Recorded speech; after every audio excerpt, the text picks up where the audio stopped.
On Valentine's Day in 2025, a man posted about putting 300 rounds across his baby mama. 1 year later, on February 4, 2026, over 50 rounds were fired into a car. Inside that car was the same man, his baby mama, and their 13-month-old daughter. So what really happened that day on South May Street in Chicago? This is Crime on Buzz. Before we get started, leave a like, share your thoughts in the comments, and subscribe so you won't miss out on cases like this. Gabryel Ayres, who friends called Gina or Gabby, was a 26-year-old hairstylist running her own salon in Chicago, building her business from the ground up. Her clients knew her as someone who genuinely cared about making people feel beautiful and confident.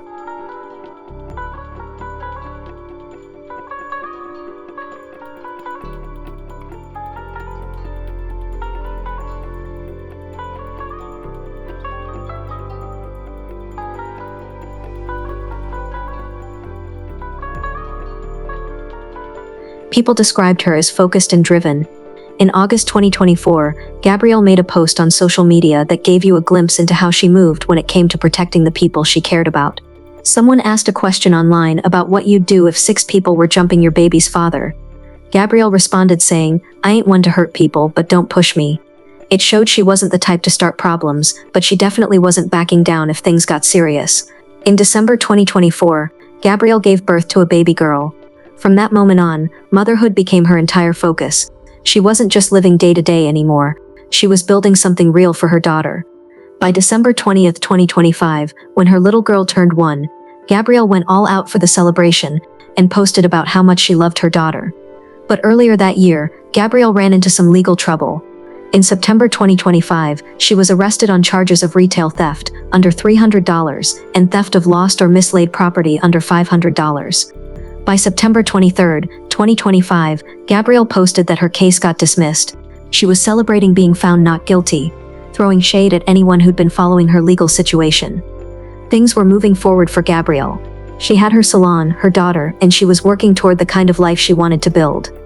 February 4, 2026 was just another day in Chicago's Auburn Gresham neighborhood. Gabrielle was in a white car parked in the 7900 block of South May Street, with her child's father, 27-year-old Rico Suave, who was in the driver's seat, and their 13-month-old daughter, who was strapped into her car seat. They were right next to St. Sabina Parish, a church that's been a part of that community for years. This was the last place you'd expect anything violent to go down, because it was a busy street in the middle of the day, the type of area where people are constantly walking around, driving past, going in and out of nearby spots.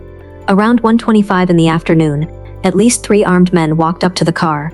A witness who was coming home from work saw what was happening and pulled out their phone to record.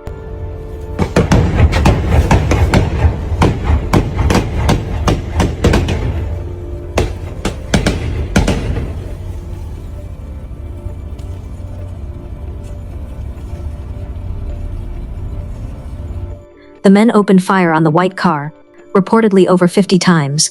After they emptied their weapons, they ran to a red Alfa Romeo that was parked nearby. But instead of just taking off, they made it clear this wasn't over by pulling up right in front of the white car and firing even more rounds into the car before they finally sped off.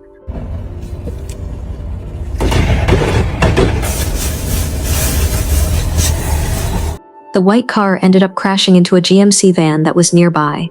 The person driving the van had nothing to do with any of this and didn't get hurt, just someone caught up in the chaos. After it was over, South May Street was covered in shell casings, proof of just how many bullets were fired in those few minutes. Gabrielle had been hit multiple times throughout her body. The damage was severe. She was in critical condition. Rico got hit too, and while his injuries were serious, they weren't life-threatening. He was conscious and able to talk to paramedics when they showed up. Now the 13-month-old baby in the back seat, sitting in her car seat through all of that, didn't have a single injury. A witness who got to the scene after everything happened said they saw the baby in the back seat, still holding a lollipop. Breaking right now at 4:30, a brazen shooting a block from St. Sabina in the middle of 79th Street, leaving 1 person dead and a second in the hospital. Our Sabrina Franza is there for us. And Sabrina, there was a child in the car that was shot into, correct? Marie, the baby was in the back seat of this white car that you can see just here on 79th Street. It is right behind this larger vehicle that it later crashed into after the shooting. 2 adults were in the car with that child when at least 3 people walked up and started firing. Incredibly, the baby was not physically hurt, but the entire incident was caught on video, and a CBS viewer sent that video to us. Here you can see at least 3 people run up to the white car with guns in hand. Now, we are not airing the audio in this video, though in it you could hear at least 24 shots fired directly at that white car. After running away, the gunman got into a red Alfa Romeo and fired even more shots into this white car. The viewer who took this video, or sent us the video rather, told us that they are heartbroken and distraught tonight, saying that they were on their way from work when they saw the shooting. A man and a woman, both injured, with a baby they say was holding a lollipop in the back seat, crying. That viewer told us that the child was not injured, thankfully. Both adults taken to the hospital, and the male is expected to be okay. More video from the scene also shows the immediate police response. Officers have marked the many bullet casings on the ground as they try to find the person responsible, people responsible. Now, the other car that you can see here, as we mentioned, the driver of this car was not involved in the shooting, we're told, but also got out of the car and refused medical attention. Just an innocent person, it seems, caught in the middle of all of this. At last check, police have said that the female victim in this case is 26 years old,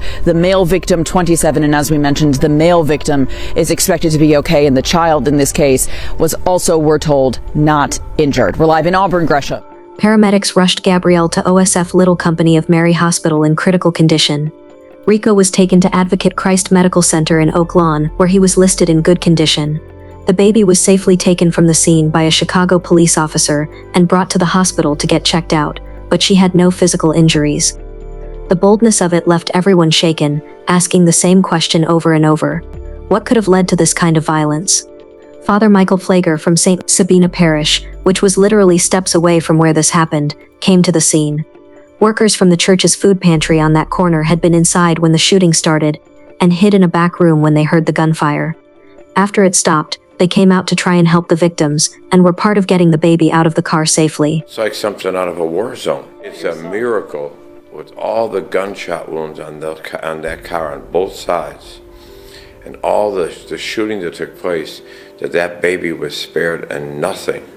God must have a plan for that baby. Guys just coming out with long guns, just shooting. I mean, there were bullets, casings all over the street. It was just absolutely ridiculous. I mean, it was obviously, I don't know what the origin of this was, but they were obviously after this car and the people in it. But, you know, whether they knew or not knew a baby was in the back seat, they didn't care. They were just going to shoot wildly at this car and end up killing a young mother. Looking back at Gabrielle's social media posts, people started piecing things together. An old post from November 21st, 2025 came back up. Gabrielle had posted saying she was going to put someone's deceased brother in a casket on her page. The post caused heated back and forth in the comments. A woman questioned if Gabrielle would really do it, warning that Rico and someone else were going to handle it. She also asked if Gabrielle's people were getting dragged out of a car going on a mission. Gabrielle responded back, saying that the lady's brother got left on a hit. That same day, Gabrielle also posted that she didn't care if people posted her address because she was moving anyway. Looking at these posts now, after what happened, people started connecting dots.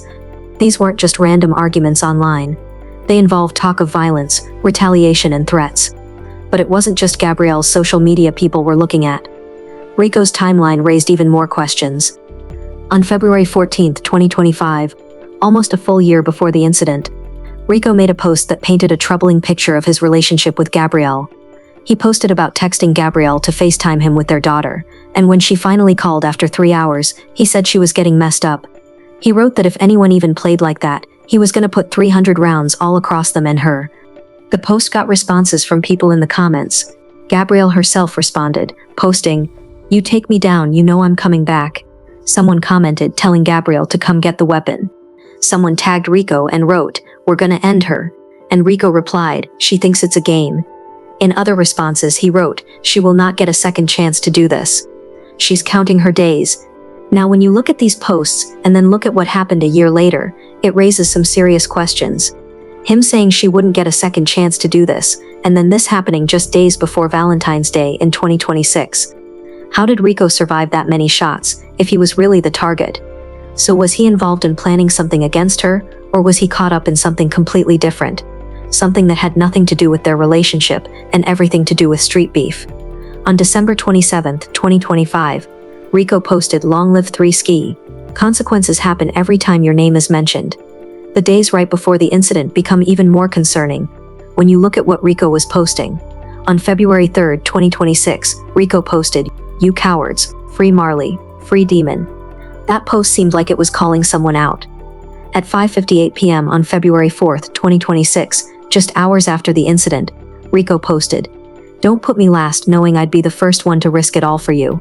The post came about 4.5 hours after the attack. Was it a message? Was it directed at whoever was responsible? A way of saying he was still here and still ready to risk it all? Investigators started working the scene right away, collecting all the shell casings, pulling surveillance footage from nearby buildings, and talking to witnesses. The cell phone video that the witness recorded was turned over to police and became crucial evidence showing exactly what went down. The question of motive became the center of the investigation. Investigators believed Rico, the 27-year-old driving the car, was the intended target. But here's the thing, with that many bullets flying, there's no controlling where they go. Gabrielle, who might not have been who they were aiming for, ended up taking the worst of it. Despite everything doctors at OSF Little Company of Mary Hospital tried, Gabrielle's injuries were too severe. She passed away at the hospital. Rico survived his injuries and is expected to recover physically. Shortly after, someone posted, writing, "They just tried to end my cousin, God got him though. Rico Suave, love you, still here." The post confirmed what investigators already knew, that Rico had survived a targeted attack. People in the area, people who knew Gabrielle, people who were just tired of the violence that's been hitting Chicago for years, all spoke out. Gabrielle's godfather, Kirk Bell, was one of them. He talked about Gabrielle being a beautiful young lady with a beautiful child, whose life was cut short for no reason. The location made it even worse, right next to St. Sabina Parish, a place that's supposed to represent safety, faith, and community, and it became the scene of something this tragic. What's the purpose of shooting at a car when you know there's a child in the car? That doesn't make any sense.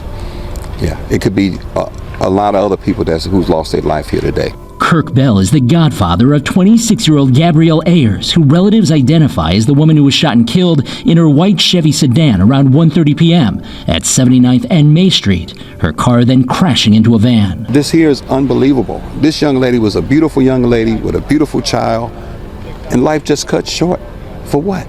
Gabrielle's last post was on February 3, 2026. She reposted something that said, "I stay humble because I've seen people laugh at somebody, then turn around and become the same thing they joked about." The investigation into Gabrielle's passing is still ongoing. Nobody's been arrested, and investigators are still working to identify who did this and figure out the motive behind the attack. The video evidence, the surveillance footage from nearby buildings, and the witness statements give a clear picture of what happened. But the reason why is still unclear. These cases spark conversation for a reason. Be the person to offer help if someone needs it. Trust your instincts and don't ignore warning signs. Subscribe if you haven't already, and I'll catch you in the next one on Crime on Buzz. Thanks for watching.